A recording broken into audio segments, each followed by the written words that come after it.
Okay, so first part में we talked about preamble, मतलब preamble से पहले तक का. Now we are gonna talk about the preamble. हमने पहले प्रीएम्बल का ये बेसिक जो प्रीएम्बल है उसको पढ़ा था. Now we are gonna read about it in detail. So the preamble is the introductory part of the constitution. सो प्रीएम्बल क्या है? वो एक इंट्रोडक्टरी पार्ट है. ठीक है. नाउ उसके बाद it sets out the ideas that the makers of the constitution wish the country to follow. ये एक ऐसी चीज़ बताता है कि जो हमारे कॉन्स्टिट्यूशन बनाने वाले थे, मेकर्स थे, ठीक है, उन्होंने जो कॉन्स्टिट्यूशन बनाया था वो क्या चाहते थे इस कॉन्स्टिट्यूशन से, या हमारी कंट्री को कैसा चाहते थे, किस रूट को हमारी कंट्री फॉलो करती. तो ये जो है वो हमारा प्रीएम्बल डिफाइन करता है कि जो हमारे मेकर्स ऑफ कॉन्स्टिट्यूशन चाहते थे वो. So wish the country to follow. Now this is an important line. You have to focus on this line. Now it is the guiding spirit behind all the laws in the country. ये guiding spirit होती है, मतलब ये बताती है कि हमारी country को कैसे चलना चाहिए. जो भी प्रीएम्बल होता है कंट्री का वो ये बताता है कि उस कंट्री को कैसे चलना चाहिए. नाउ इसके अंदर क्या क्या चीज़ें लिखी हुई हैं. यहाँ पे हमने देखा था कि यहाँ पे लिखा हुआ है we the people of India. ठीक है. सो यहाँ पे उसी को एक्सप्लेन कर रहा है. अभी इसमें लिखा है द पीपल. ठीक है. So the preamble says we the people of India adopt, enact and give to our self this constitution. हम अडॉप्ट करते हैं, इनैक्ट करते हैं and give to our self this constitution. So हमने खुद नहीं, हम लोगों ने, इंडिया के लोगों ने इसको अडॉप्ट किया है, इसको इनैक्ट किया है और अपने आप को एक कॉन्स्टिट्यूशन दिया है. This means the people are all important. इससे क्या पता चलता है कि लोग बहुत ज़रूरी है एक डेमोक्रेटिक कंट्री में, या फिर पर्टिकुलरली इंडिया में लोगों को बहुत प्रायोरिटी दी जाती है, बिकॉज 1 person 1 vote, ये कंसेप्ट है. Now this means the people all are important. They are the ultimate source of power. जो लोग हैं वो एक अल्टीमेट सोर्स ऑफ पावर है in keeping with the spirit of democracy. ठीक है. अल्टीमेट सोर्स ऑफ पावर का मतलब क्या है? क्योंकि हम ही वोट देते हैं, हम ही रिप्रेजेंटेटिव्स, या फिर जैसे प्राइम मिनिस्टर, हम ही उनको बनाते हैं प्राइम मिनिस्टर. अगर उनको वोट नहीं मिलती तो वो नहीं बनते. तो people are the ultimate source of power. Next, there is this word used that is sovereign. ठीक है. So sovereign in this context mean independent. So इसका ज़्यादा कुछ करने की ज़रूरत नहीं है. जस्ट हैव टू रिमेंबर कि सॉवरन का मतलब क्या है, इंडिपेंडेंट. नाउ सोशलिस्ट का क्या मतलब है? Socialism refers to certain political principles that have been interpreted differently in different countries. So socialism एक ऐसा वर्ड है जो कि political principles पे होता है, और ये हर मतलब different countries में different तरीके से उसको interpret किया जाता है या समझा जाता है. socialism एक different word है, उसके हर जगह different meaning हो सकते हैं. तो Indian socialism lays stress on striving toward a more equal society. So India का जो socialism है उसका focus किस चीज़ पे है? इंडिया का जो सोशलिज्म है उसका फोकस है मोर इक्वल सोसाइटी पे. ठीक है. By helping the weaker sections of society. So हमारा जो सोशलिज्म है, हमारा जो सोशलिस्ट स्टेट माना जाता है, वो क्या चाहता है? पीपल. जैसे एक मैंने पिछली वीडियो में बताया था कि हमारा इंडिया का कॉन्स्टिट्यूशन बनाते टाइम हमने सोचा था कि पुअर पीपल की हेल्प करेंगे ज़्यादा से ज़्यादा. So this was one of the main M. तो यहाँ पे फिर अगर सोशलिस्ट आ गया तो मोर equal society helping the weaker sections. ठीक है. तो जो भी वीकर सेक्शंस हो गए उनकी हेल्प करेंगे. सो इसमें फिर लिखा है we will discuss this in greater detail under social justice. So this is the chapter again. तो इसके बारे में इस चैप्टर में हम डिस्कस कर सकते हैं, जो कि बाद का चैप्टर होगा सोशल जस्टिस का.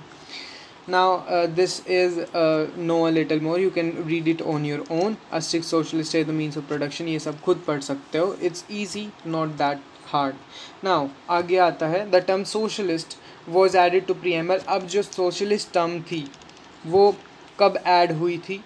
by an amendment to the constitution in 1976. अब we have to talk about what an amendment is. कि एक amendment क्या होती है? amendment होती है जैसे कि कोई एक article बन गया या फिर जैसे कोई भी rules बन गए, but we think that these rules are need to be changed.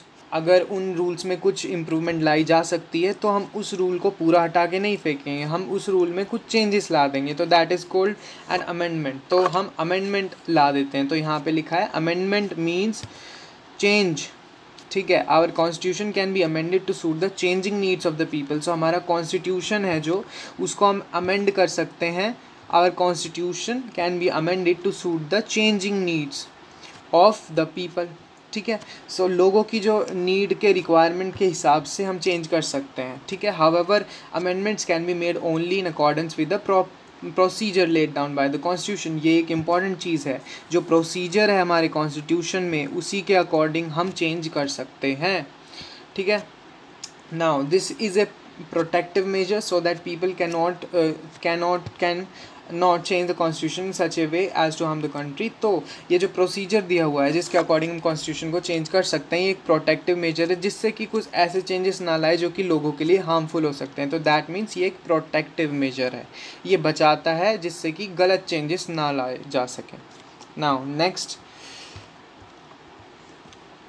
Okay, then we have secular word जो कि हमारे प्रीएम्बल में है। सेक्युलर का क्या मतलब होता है? So basically in India is a secular state. This means the state keeps away from religious matters. The word secular to was added to the constitution. अब जो वर्ड सेक्युलर है वो भी कॉन्स्टिट्यूशन में 1976 की अमेंडमेंट में आया था, जो कि अभी पहले भी एक वर्ड आया था उसके साथ ही। ना was the phrase unity and integrity as was the phrase unity and integrity of the nation। देखो यहाँ पे आ गया ना, अभी 1976 के अमेंडमेंट के साथ unity and integrity भी एक ऐसा वर्ड था जो कि लाया गया था, ठीक है। सो या दिस वन, सो ये बेसिकली क्या होता है सेक्युलर, कि जो स्टेट है या जो गवर्नमेंट है वो रिलीजियस मैटर में नहीं दखल अंदाजी करेगी, मतलब कीप्स अवे फ्रॉम देम, वो उनसे दूर रहेगी, रिलीजियस मैटर्स से दूर रहेगी। सो दिस इज़ इम्पॉर्टेंट। सेक्युलर का क्या मतलब है, वो बोलेगी नहीं किसी के बीच में कि मतलब वो अपने रूल्स या फिर अपने कमेंट्स नहीं पास करेगी कि अगर कुछ रिलीजियस मैटर है तो अनटिल एंड अनलेस वो कुछ हार्मफुल वे में है तो वो बोल सकती है, बट या generally they are not gonna say anything in a secular state about any religion. Now we have democratic. In a democracy, it is the people who govern the country through their elected representative। अब ये फिर वही बात आ गई जो मैंने बताई थी कि elected representatives के द्वारा हमारी कंट्री चलाई जाएगी। elected का मतलब है हम वोट दे के उनको लेके आते हैं। तो डेमोक्रेटिक का मतलब बेसिकली क्या हुआ, वोट देंगे हम, अपने रिप्रेजेंटेटिव्स को लाएंगे। So these representatives govern as long as the people have faith in them, as long as people have faith, जब तक पीपल, हम लोगों को उन पे विश्वास होता है। दैट मीन्स कि हमें विश्वास होने का मतलब क्या है, हम उनको वोट देंगे ना, हमें विश्वास है तभी हमने उनको वोट दिया, तो अब वो पावर में आएंगे and they will govern the country. Now which are held at regular interval.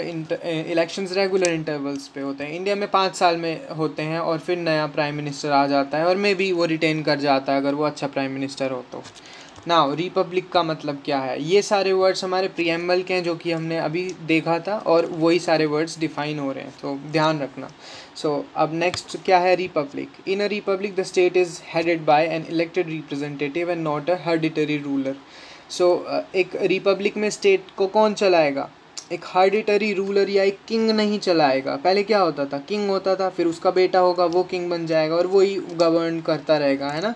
But एक डेमोक्रेसी में या एक रिपब्लिक में ऐसा नहीं होता है। हमारा जो head of the state of government is elected representative. फिर भी 10 बार ये चीज़ आ चुकी है कि हम इलेक्शंस के द्वारा अपने रिप्रेजेंटेटिव्स को चूज़ करते हैं और तभी वो पावर में आते हैं। तो रिपब्लिक का बेसिकली मतलब फिर से यही आ गया कि यहाँ पे किंग नहीं होगा बट इलेक्टेड रिप्रेजेंटेटिव्स होंगे। Next we have next we have justice. To be just means to be fair, impartial, morally correct. देखो जस्ट का मतलब क्या होता है, जस्ट का मतलब होता है कि हमको किसी में भेदभाव नहीं करना और फेयर रहना है हर एक डिसीजन के साथ। When we speak of justice in the context of law we mean that laws apply equally to everyone. अगर हम जस्टिस की बात करते हैं लॉ के कंटेक्स्ट में तो लॉ इक्वली सबको अप्लाई करेगा, ठीक है। So equally to everyone irrespective of religion। wait, so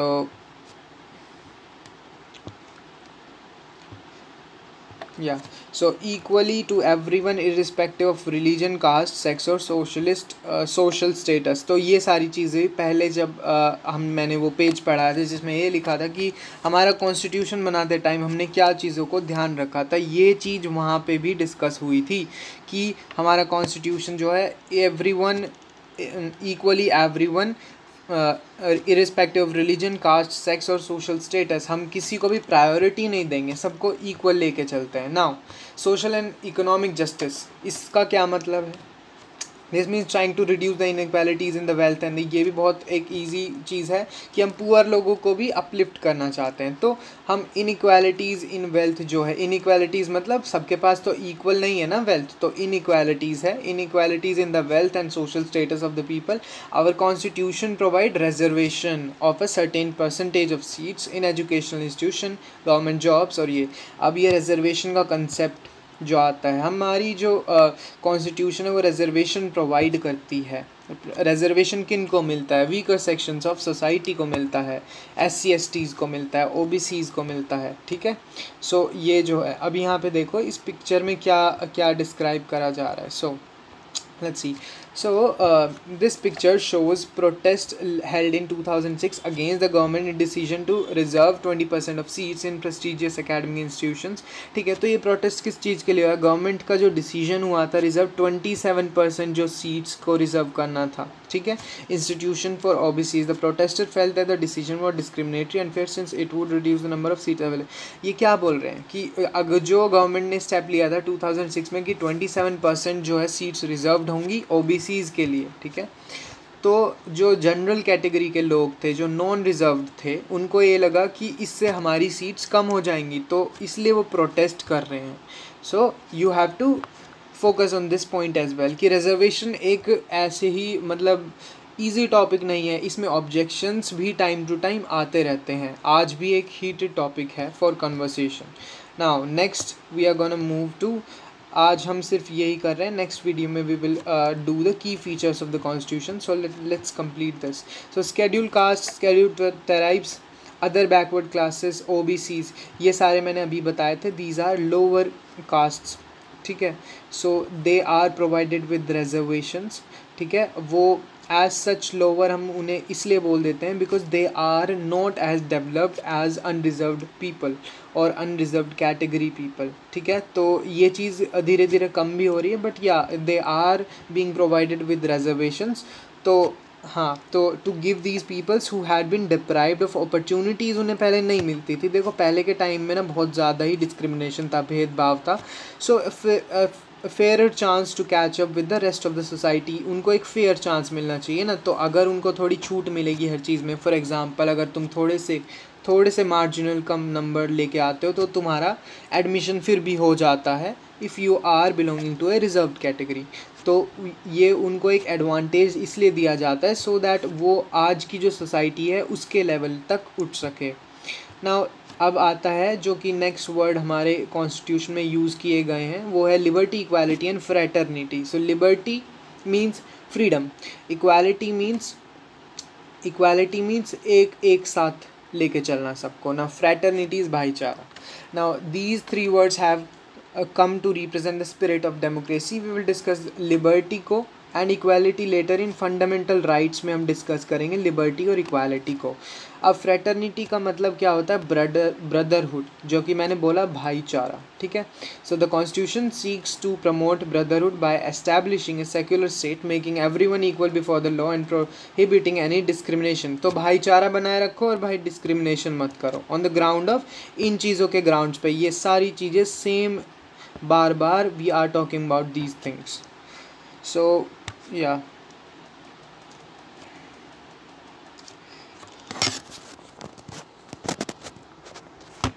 next,